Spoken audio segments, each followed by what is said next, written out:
Lines media Tamil உறவுகளுக்கு வணக்கம். இன்றைய அரசியல் களம் நிகழ்ச்சிக்கு தங்களை அன்போடு வரவேற்கிறேன். வணக்கம். வணக்கம்.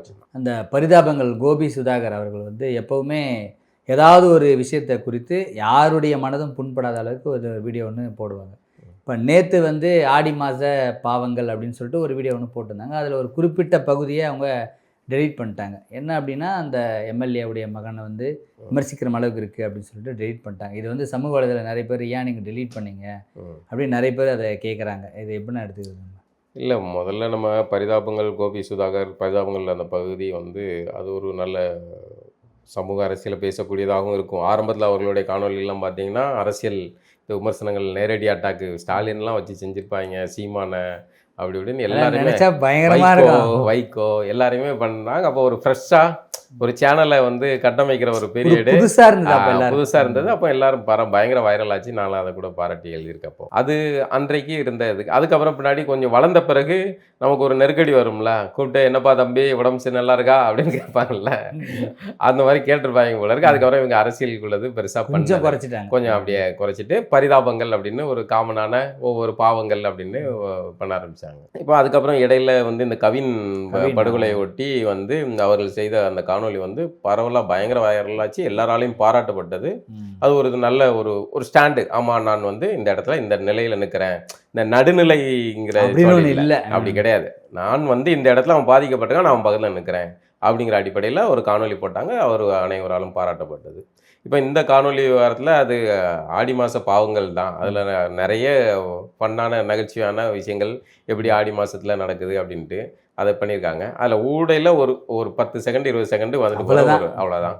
அது என்னென்னா, அந்த மார்க்கண்டேயன் எம்எல்ஏ விஜயோட எலும்பு எண்ணிடுவேன் அப்படின்னு சொன்னார்ல, அந்த எம்எல்ஏவுடைய பையன், அவர் ஏற்கனவே ஒரு தடவை நீதிபதி சம்மந்தமாக பேசினார். அவருடைய அப்போ அந்த பையனுடைய பேச்சு இப்போ கொஞ்சம் பார்க்குறதுக்கு வித்தியாசமாக இருக்குது அப்படிங்கிற அடிப்படையில் அதே இது இப்போ அந்த கைது ஒட்டியும் அவர் ப்ரெஸ்ஸில் பேசுகிறாரு, தந்தையோட கை சம்மந்தமாக. அப்போ அந்த டோனை இவங்க இந்த இதில் பயன்படுத்துகிறாங்க, அதே அந்த ஸ்லாங்கை, அந்த ஸ்டைலை. டிஆர்பி ராஜா கேட்டிருக்காரு, இந்த மாதிரி ஒரு அப்பாவுடைய அநீதி அதை கண்டித்து பேசுறாரு, அதை வச்சு நீங்க வீடியோ அநீதியா கஷ்டமா இருக்கு உங்க ஐயா. அதாவது சிஎம் எலும்பு எண்ணுவேன்னு சொல்றது கருத்து சுதந்திரமா? அது ஜனநாயகமா? அது அவரை கைது செஞ்சது அநீதியா? இந்த காணொலியில் இவர்கள் இந்த மாதிரி அதை பயன்படுத்தியிருக்காங்க. இந்த மாதிரி எதிர்ப்பு வந்தோடனே அதை நீக்கணும் அப்படிங்கிறதுனால அவர்கள் எடுத்திருக்கிறாங்க. அது ஒன்று சென்டிமெண்ட்டாக தந்தையுடைய கைதை ஒட்டி அந்த பையன் பேசினதை இதில் ஏன் யூஸ் பண்ணாங்க அப்படின்ட்டு. இப்படி நீங்கள் பார்த்தீங்கன்னா இந்த காணொலியில் ஆடி மாத பாவங்கள் இருக்குது. ஏப்பா நாங்கள் ஆடி மாதம் கூழ் ஊற்றுவோம்ப்பா, நாங்கள் எங்கள் சாமியை கும்பிடுவோம்ப்பா, நீ ஏன்பா கிண்டல் பண்ண அப்படின்னு ஒரு 4 பேர் கிளம்புனான்னு வைங்களேன். காணொலியில் ஒவ்வொரு 5 செகண்டையும் நம்ம டெல் பண்ணி எல்லா கட்சி தலைவர்களும் விமர்சனம் பண்ணாங்க, எல்லாரையும் கட் பண்ண எல்லாத்தையுமே பண்ண முடியாது. அப்போ சில விஷயங்களை கடந்து போகணும், இல்லைன்னா போடாமல் இருந்திருக்கணும். அதை போட்டது எனக்கு அதில் ஒன்றும் பெரிய தவறாக இல்லை. இதை ஒரு சென்டிமெண்ட்டாக இவங்க அந்த பையனுடைய கோணத்துல இருந்து திமுக எவ்வளோ புத்திசாலிங்கிறத நீங்கள் அதை புரிஞ்சுக்கணும். எந்த இடத்துக்கு எந்த வெப்பனை யூஸ் பண்ணுறது அப்படிங்கிறத செய்வாங்க. இவர்கள் பேசாத பேச்சா, கடந்த ஆட்சியில் இவர்கள் செய்யாத விஷயங்களா? கடந்த ஆட்சியில் நீங்கள் எவ்வளோ பேரை கைது பண்ணியிருக்கீங்க? சாதாரண ட்விட்டு போட்டதுக்கெல்லாம் எப்படி கைது பண்ணீங்க? ஒரு அம்மா செருப்பு தூக்கி அவங்க மணலை பாதிக்கப்பட்டவங்களே இதை ஒன்று செருப்பு தூக்கி வீசுகிறாங்க, தேடி அலைஞ்சிங்கல்ல, அதை வீடியோ எடுத்தவனை தேடி பிடிச்சிங்கல்ல, என்னென்ன வேலைகள்லாம் பண்ணீங்க கடந்த ஆட்சியில்? அதனால் இந்த காணொலிகள் அதை நீக்கக்கூடாது. நீக்கிறதுங்கிறது அவர்களுடைய முடிவு. ஆனால் இப்படி ஒரு முன்னுதாரணமாக ஆகும்போது என்ன ஆகும்னா, ஆளுக்கு குஷி ஆயிடுவாங்க. தம்பி கோபே சுதாகர் அதை பண்ணல, ஏன் இதை பண்ண மாட்டேங்குது அப்படின்னு இப்போ கேட்பாங்க. இப்போ நீங்கள் நாளைக்கு ஒரு இந்துத்துவ சார்ந்த ஏதோ ஒரு விஷயத்த அப்படி ஏங்க சட்டையர் இது ஒரு எல்லலானது, ஒரு சில நகைச்சுவை கலைஞர்கள் அவங்களுக்கு தெரிந்த வழியில் ஒரு செய்தியை கடத்துகிறாங்க. அதை அப்படி தான் கடந்து போகணும். நீங்கள் அது ஒரு காலத்தின் கண்ணாடி மாதிரி அன்றைய நிகழ்வை ஒட்டி அது பதிவு பண்ணக்கூடிய ஒரு ஆவணம் தான். அதை சில விஷயங்கள் கடந்து போக வேண்டியது. இந்த மாதிரி அதை தனிப்பட்டதாக மாற்றும்போது அதெல்லாம் அந்த பையன்னு சொல்லலை, எதுவுமே பண்ணல, ஒரு ஸ்லாங் அந்த பையன் போடுற மாதிரி எதையுமே அவங்க பயன்படுத்தலாம் இல்லை. இப்போ இந்த ஸ்லாங்கு அப்படின்னா நீங்கள் கமலஹாசனை கிண்டல் பண்ண முடியாது, ரஜினியை கிண்டல் பண்ண முடியாது. ஏதோ ஒன்று மிமிக்ரி பண்ணுறீங்க, அப்போ நீங்கள் ரஜினியை கிண்டல் பண்ணுறீங்களா? அப்புறம் சிஎம் விஜயை கிண்டல் பண்ணுறீங்களா? சீமானை கிண்டல் பண்ணுறீங்களா? அன்புமணி இதை கிண்டல் பண்ணுறீங்களா அப்படின்னு ஒவ்வொருத்தவங்க இப்போ அவங்களுடைய ஒரு ஸ்லாங்கில் ஒரு பெண் குரல் வந்து ரொம்ப பரவலாக இதாச்சு. பெண் தானே அப்படின்னு நினைக்காத நான் ரொம்ப ரக்கு அப்படின்பாங்க. அது யாரோ ஒரு தலைவி ஒரு பாஜகவை சேர்ந்த ஒரு பெண் தலைவர் ஒருத்தவங்களுடைய குரலுடைய ஸ்லாங் அது. இப்போ அதை வந்து அவர்களை இழிவுபடுத்துது, அந்த குரலை தூக்கு அப்படின்னு சொல்லலாமா? அப்படின்னா வீடியோவே போட முடியாது. அப்போ நீங்கள் ஏதோ ஒரு விஷயத்த ஏதோ ஒருத்தங்கிட்ட அதை அது என்ன அந்த சாயலை எடுத்துக்கிடுறது, ஒரு டோன் எடுத்துக்கிட்டது, அந்த மாதிரியான இவங்க ஸ்லாங் எடுத்துக்கிட்டது. அப்போ அதை பயன்படுத்த தான் செய்வாங்க. இப்போ இந்த பையனுடைய ஸ்லாங்கு ஒரு வித்தியாசமாக இருக்கிறதுனால அதை எடுத்து பயன்படுத்தியிருப்பாங்க. இது ஒரு பெரிய குற்றம் இல்லை. அதை வந்து நீக்கிற அளவுக்கு மிரட்டுற அளவுக்கு போக வேண்டிய அவசியம் கிடையாது. இவர்களும் நீக்கிருக்க வேண்டியது இல்லை. நான் நீக்கிட்டாங்க. ஆனால் இது ஒரு தவறான முன்னுதாரணம் தான். காவிரி நீர் வந்து தடையில்லாமல் வரணும் அப்படின்னு சொல்லிட்டு புதிய தமிழகம் கட்சியினுடைய தலைவர் கிருஷ்ணசாமி தலைவருடைய ஒரு அனைத்து கட்சி கூட்டம் நடத்தியிருக்காங்க. அந்த கூட்டத்தில் சீமான் மற்றும் அதிமுக மற்றும் நிறைய பேர் கலந்துருக்காங்களா இந்த கூட்டம். இந்த நேரத்தில் அவர்கள் இந்த கூட்டத்தை கூட்டுறதுக்கான நோக்கம் என்னவா இருக்கும்? இல்லை, இந்த கூட்டத்தை வந்து அவர்கள் கூட்டுறதுக்கான நோக்கத்தை வந்து நீங்கள் இது பண்ண வேண்டியதில்லை. இதை பொதுவாக அரசு தானே செய்யலாம். அரசு செய்யணும். அரசு முதல்ல இந்த விஷயத்தில் நிறைய தவறுகள் செஞ்சிடுச்சு. விஜய் வந்து விஜய்க்கோ இந்த சம்மந்தமாக ஆலோசனை கொடுத்தவர்களோ யாரோ தெரில தவறு செஞ்சிட்டாங்க. முதல்ல இப்போ வந்து அடுத்தடுத்து நடக்கு காவிரி மேலாண்மை அந்த இதுல இருந்து நமக்கு சாதகமான உத்தரவு வருது, தண்ணீரை திறந்து விட சொல்லி வருது. ஆனாலும் வந்து ஒவ்வொரு அணையிலையும் எவ்வளவு தண்ணி இருக்குன்னு லிஸ்ட் போடுறாங்க, அவரே சொல்றாரு இருக்கு. ஆனாலும் நாங்கள் தண்ணியை கொடுக்க மாட்டோம்னு தெனாவட்டா அங்கே உள்ள அரசு பண்ணுது. இப்போ இதுக்கு நடுவில் இவர் வந்து கர்நாடகாவுக்கு இவங்க கூப்பிட்டதாக தமிழ்நாட்டு முதல்வர் தரப்பிலிருந்து அணுகிறார்கள், நாங்கள் வரோம் பார்க்கறதுக்கு அப்படின்னு. இது அப்போ வந்து தேவையில்லாது. நம்ம என்ன நினச்சோம், கர்நாடகா இவர்களை கூப்பிட்டதாகவும் இவர் பார்க்க போறாருன்னு அந்த வலையில போய் விழக்கூடாதுன்னு. இப்போ பார்த்தா இவங்க கூப்பிட்டுருக்காங்கன்னு அவர் சொல்றாரு, இங்கேருந்து மறுப்பு வரல. அப்போ இது தவறானது. நம்ம போக வேண்டியதில்லை. சட்ட ரீதியாகவும் நமக்கு ஆவண ரீதியாகவும் நமக்கு சாதகமாக இருக்கு. அப்போ கர்நாடகா அடம் பிடிக்குதுன்னா அதை நம்ம வந்து சட்ட ரீதியாக எதிர்கொள்ளணும். அதுக்கு இங்கே உள்ள அனைத்து கட்சிகளை அரசு கூட்டணும். இது அரசுங்கிறது தனி சார்ந்தது கிடையாது, தனி கட்சி சார்ந்தது கிடையாது. அரசு தமிழ்நாட்டோடைய ஒட்டுமொத்த பிரதிநிதியாக உங்கள்கிட்ட பொறுப்பு கொடுத்துருக்குறோம். அப்போ அந்த பொறுப்புக்கு ஒரு பிரச்சனை வருது, அதாவது அந்த அரசாங்கத்துக்கு ஒரு பிரச்சனை வருது. இதை தனியாக அரசு முடிவு பண்ண முடியாது. அனைவரும் ஓயப்பா உங்கள் கருத்தெல்லாம் என்னப்பா சொல்லுங்கப்பா அப்படின்னு அரசு கூட்டிருக்கணும். அரசு கூட்டல. இது கிருஷ்ணசாமி அவர்கள் வந்து கூட்டியிருக்காரு. அதில் சீமான் உட்பட பலரும் கலந்துருக்காங்கன்னு வைங்களேன். நல்ல விஷயம் தான். இது திமுகவும் கலந்துருக்கணும். கலந்துச்சான்னு தெரியல. இப்போ திமுக சார்பாக அவர்கள் ஒன்று தனியாக நாங்கள் ஒரு சின்ன கட்சி கூட்டுறதுக்கு நாங்கள் போகிறதா அப்படின்னு ஆகஸ்ட் 3. ஆமாம், ஆகஸ்ட் 3. விஜய் அதில் வர பாருங்க, விஜய் போவார் நினச்சி இவங்க ஒரு இதை பண்ணி அங்கே ஒரு இதை உருவாக்கலான்னு பார்த்தாங்க. இப்போ அது ரத்தாயிட்டு இப்போ அவங்க வர வேணான்னு சொல்லிட்டாங்க. இப்போ இவர் வாரன்னு சொன்னார், அவங்க வர வேணான்னு சொல்லிட்டாங்க. இது ஒரு வகையில் பார்த்தா அரசுக்கு அவமானம் தான். இது தமிழ்நாடு அரசுக்கு நம்ம எதுக்கு போகணும், எதுக்கு அவன் வர வேணாம்ங்கிறது. இன்னொன்று கர்நாடகாவில் பாருங்கள், அவருடைய திரைப்பட போஸ்டர் எல்லாம் கிழிக்கிறது, பேனர் உடைக்கிறது, வைக்கிறது எல்லாம் நடக்குது. காவல்துறை முன்னணியில் தான் நடக்குது. நான் இதை தான் தமிழ்நாட்டுக்கு திரும்ப திரும்ப சொல்கிறேன். ஒரு தமிழக அரசு நலன் சார்ந்த ஒரு பிரச்சனை நடக்கும்போது காவலர்கள் அமைதியாக இருந்துடும். இப்போ அங்குள்ள காவலர்கள் அரசு அந்த போராட்டத்துக்கு மறைமுகமாக பார்த்துக்கிட்டு அந்த போராட்டம் பண்ணவர் வந்து வழக்கு பதிவு செஞ்சு அவங்களை கைது பண்ணியிருக்காங்க. அது சும்மா கணக்கு காட்டுறதுக்கு பண்ணுறது. அதை நம்மளாம் என்ன பாஞ்சி சிதைச்சிருப்பாங்க, ஃபுல்லாக அடித்து துவம்சம் பண்ணி கையை காலை உடச்சி மாவு கட்டோட அதை ஒரு போட்டோ போட்டு அங்கே உள்ள கர்நாடக அரசை குளிர்விக்கிற மாதிரி இங்கே நடந்துக்கிடுவாங்க. ஏன்னா காவல்துறை அதிகாரிகள்லாம் வெளியிலேருந்து வரக்கூடியவர்களாக இருப்பாங்க. அப்போ இந்த மண்ணில் இந்த மக்களுடைய உணர்வு சார்ந்து இல்லைங்க. இப்போ அங்கே தண்ணி பிரச்சனைனா இங்கே நீங்கள் வந்து காவிரி அந்த விவசாய பாசன பகுதிகளெலாம் போய் பாருங்கள், வறட்சி ஆச்சுன்னா என்ன ஆகும் அப்படிங்க பாருங்கள். எப்போவுமே உற்பத்தி ஆகிற இடத்த விட அது வந்து கடைமடைக்கு போகிற இடம் தான் வந்து முக்கியத்துவமானது. சரி, நீங்கள் வந்து கொடுக்க மாட்டேனுங்க, அணை கட்டிடுவேன், சரி. அப்போ தண்ணி அதிகமான மழை பெய்யுதுல்ல, இப்போ திறந்து விட்டீங்கல்ல, அப்போ விடக்கூடாதுல்ல, வச்சிக்கா அந்த தண்ணியை நீ பொத்தி வச்சிக்கா, மாநிலத்துக்குள்ளே சுற்றி விட்டுக்கா, பாத்திரம் விட முடியுமா? அப்போ இயற்கையே வந்து நீங்கள் தடுக்க முடியாது. போர்கள் நடக்கக்கூடிய வெளிவிட்டுருவேன். அப்போ வெளியிடுறேன். யாரை கட்டு திறந்து விடுறப்போ உனக்கு ஆபத்துனா திறந்து விடுவேன். அப்போ மற்றவங்க பாதிக்கப்படணுன்னா வந்து வச்சுக்கிட்டு இருப்பா அப்படிங்கிறது என்ன வகையில் சரியாக இருக்க முடியும்? ஆக இதை வந்து சட்ட ரீதியாக தான் பண்ணணும். இப்போ இந்த கூட்டம் நடந்தது வந்து நல்ல விஷயம். இதில் வந்து எந்த வித கட்சி இதெல்லாம் பிரச்சனைகள் இருந்தாலும் கலந்துக்க வேண்டியது அவசியமானது. இதை அரசே வந்து இந்த கூட்டத்தை, இது மாதிரியான கூட்டத்தை நடத்தி அடுத்த கட்ட நடவடிக்கை எடுக்க வேண்டியது அவசியமானது. அப்போ விடுதலை சிறுத்தைகள் கட்சியினுடைய முதன்மை செயலாளர் ஆளு ஷானவாஸ் அவர்கள் வந்து கொஞ்ச நாள் ஒரு மாதத்துக்கிட்ட வந்து முன்னும் பின்னும் இருந்தார், வெளிநாட்டில் இருந்தார். அப்புறம் அந்த கட்சியை சார்ந்த நிறைய ஆட்களை அவர் மீது விமர்சனம் வச்சாங்க, அவர் ஒரு விமர்சனம் வச்சார், கட்சி வந்து நீக்கினாங்க, நிறைய ஒரு குளறுபடியாகவே நடந்தது.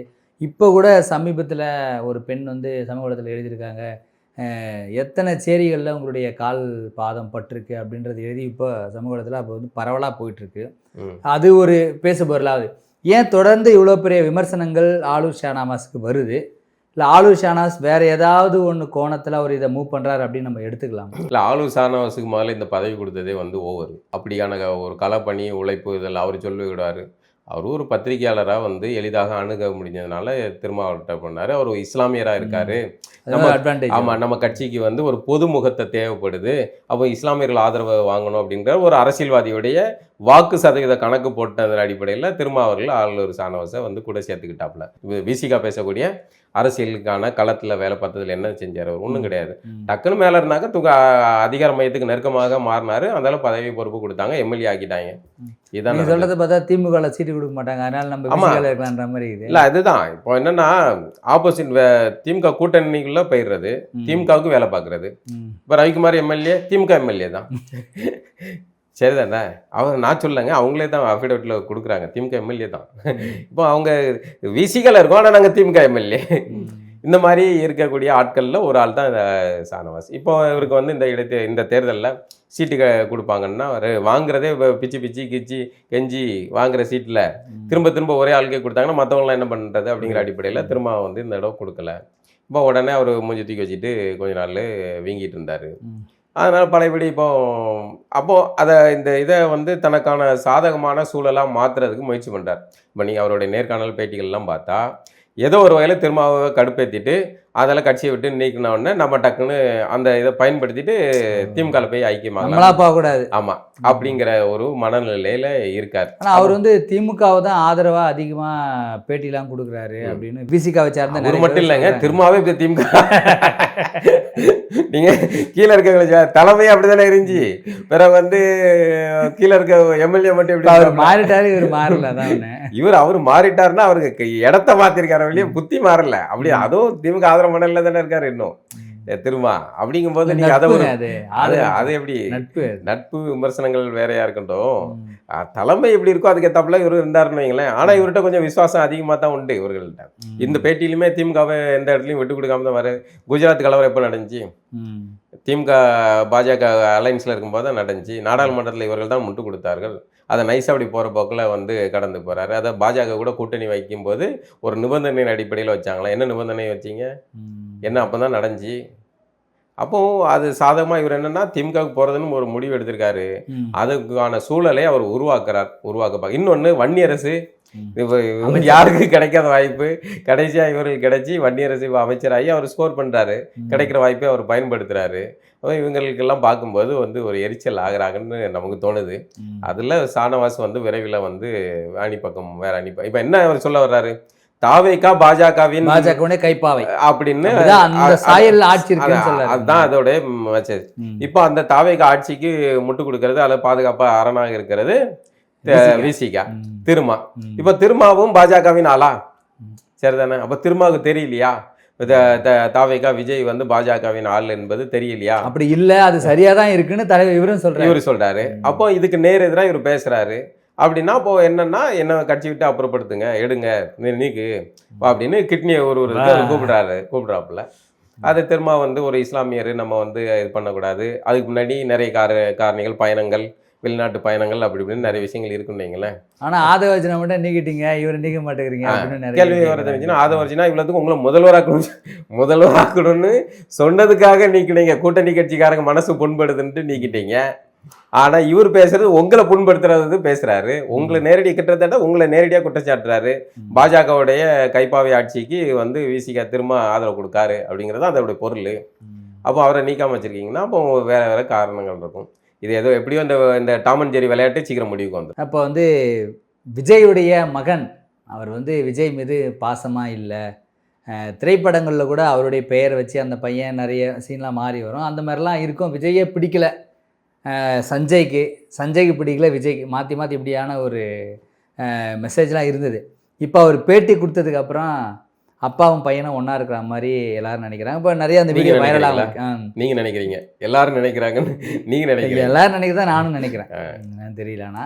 அதனால் இப்போ அந்த வீடியோ தான் இப்போ வைரல் அதிகமாக இருக்குது. அதை பேட்டி எடுத்தவங்க திவ்யதர்ஷினி டிடி. ஆமாம், அது பார்த்தேன், அந்த பேட்டி பார்த்தேன். என்னால் வந்து ஒரு நிமிடம் கூட தாங்க முடியல. அந்த பையன் ரொம்ப மேம்பட்ட இதில் ஒரு முதிர்ந்த ஒரு பக்குவமான மெச்சூரிட்டியாக பேசுகிறாப்புல.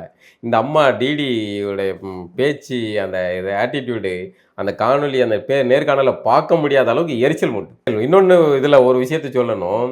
திமுக இன்னைக்கு தோற்றதில் இந்த அம்மாவுக்கு ஒரு பங்கு இருக்குது. எப்படி சொல்லுங்க? என்ன பங்கு? அவங்க சாப்பிட்ட அந்த சாம்பார் அவ்வளோ சுத்தான சாம்பார், அந்த சத்துணவு சாம்பார். என்ன நடிப்பு, என்ன நடிப்பு! எதுக்கு இவ்வளோ பெர்ஃபார்மன்ஸு? Over performance. வாங்கின காசுக்கு மேலே கூறாண்டாங்க வையாளுங்கிற மாதிரி அவ்வளோ பெர்ஃபார்மன்ஸ் பண்ணி அது எல்லா மக்கள் பார்க்க தானே செய்கிறாங்க. என்ன இருக்குன்னு தெரியும். நாலஞ்சு சத்துணவு சாப்பிட்டு வளர்ந்தவன் தான், என்ன இருக்குன்னு தெரியும். அப்போ இந்த மாதிரி ஓவர் ட்ராமாவால் என்ன ஆகுனா பல நேரங்களில் எரிச்சலாயிரும். அது வந்து ரொம்ப ரசிக்கும்படியாக நினைக்கிறாங்க. தெரிஞ்சிருது. அது அந்த மாதிரி தான் இந்த பேட்டியில் அந்த அம்மா பண்ண ஆட்டிடியூட் எல்லாம் எரிச்சலாக இருந்துச்சு. சாதாரணமாக அந்த பையன்கிட்ட கேள்வி கேட்டால் அவன் அழகான பதிலே சொல்கிறான். அதுக்கு அதோட போயிட்டு போயிடும். ஓவராலாக அந்த பேட்டி அந்த அம்மாவால் எரிச்சல் ஊட்டக்கூடியதாக இருந்தது. மற்றபடி அந்த பையனுடைய பதில்கள் எல்லாம் ஒரு பக்குவமான ஒரு நல்ல பிள்ளைக்கான இதாக. இந்த மாதிரி நிறைய சந்தேகங்கள், நிறைய பேர் இப்படி விமர்சனம் பண்ணதுக்கு இது ஒரு நல்ல ஒரு காரணியா ஓரளவு அவர் எல்லாருக்குமே, அது விஜய் பையனுக்குன்னு மட்டும் இல்லை, எல்லாருக்குமே வந்து தந்தையின் நிழலில் அவங்க வந்து வளர்ச்சி பெறக்கூடாது அப்படின்னு வளர்ந்த செலிபிரிட்டிகளுடைய பிள்ளைகளுக்கு இது ஒரு சுமையா இருக்கும். அவங்க வந்து அவன் இயல்பா இருப்பான், எப்பா அவன் மேல ஒரு பெரிய பாரங்களதையே அவருடைய பையன்பா பெரிய ஆளர்பா அப்படின்ட்டுருவாங்க. பெரிய ஆளாக வருவான்ட்டு அவன் சாதாரணமாக எனக்கு ஸ்கூல் கூட போது பிடிக்கல சார், நான் நல்லா தூங்கிட்டு இருக்குன்னு நினைப்பான். ஆனால் நீ ஒரு விஞ்ஞானி பையன், நீ படிச்சே ஆகணும் அப்படிங்கிற நெருக்கடியை கொடுப்பாங்க. அதை மாதிரி வளர்ந்தவர்கள் குடும்பத்தில் இது ஒரு சிக்கல் இருக்கும். அதனால் அவன் வந்து தன்னுடைய தந்தை நிழலில் அல்லது தந்தையுடைய அடையாளத்தில் வளரக்கூடாதுன்னு நினைக்கலாம். ஆனால் அது தவிர்க்க முடியாது. அதுதான் சுற்றி சுற்றி வரும். அப்போது இந்த மாதிரி அவர் பேர் இல்லாமல் அப்படியே வச்சிருப்பார். உடனே வந்து அப்பாவுக்கும் பையனுக்கு இது பிரச்சனை இருக்குன்ட்டு. அதே சமயம் அவர்களுடைய குடும்ப தனிப்பட்ட விவகாரங்களுக்குள்ளே நம்ம போகிறது நாகரிகமற்ற செயல்னு எனக்கு தோணுது. அவங்க தந்தைக்கு என்ன இருந்தாலும் நீர் அடித்து நீர் விலகாது. நம்ம ஏற்கனவே சொன்னோம், பாமக அன்புமணி ராமதாஸ் தேவையில்லாமல் இதில் போய் கட்சிக்காரங்க உள்ளுக்குள்ளே உழாதீங்க, இது குடும்ப பஞ்சாயத்து, குடும்பத்துக்குள்ள போய் அவங்க தனியாகவே இருந்து நீங்கள் அவங்க பஞ்சாயத்துக்குள்ளப்பா எங்களை விட்டுருங்கப்பா, நீங்களே பேசி முடிவு பண்ணிக்காங்கன்னு இருந்துருங்க.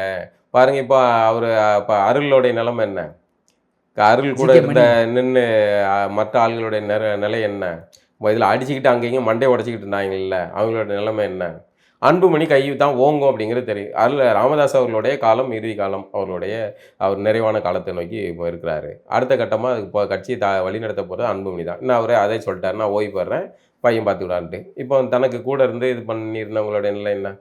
அன்புமணி விடுவாரா? மகளுக்கு அந்த நிலைமை தானே. ஆமாம், மகளை கூட வந்து ரத்த உறவுங்க கொண்டு முகுந்தனை வந்து இது பண்ணக்கூடாதுன்னா கொதிச்சாரு. அதில் வந்து ஒரு அண்டர்ஸ்டாண்டிங் ஏதோ பேசி முடிச்சிருப்பாங்க. ஆனால் அந்த கூட இருந்து தூபம் போட்டு விட்டான்ப்பா அப்படின்னு இப்போ யாரை காட்டுவாங்க?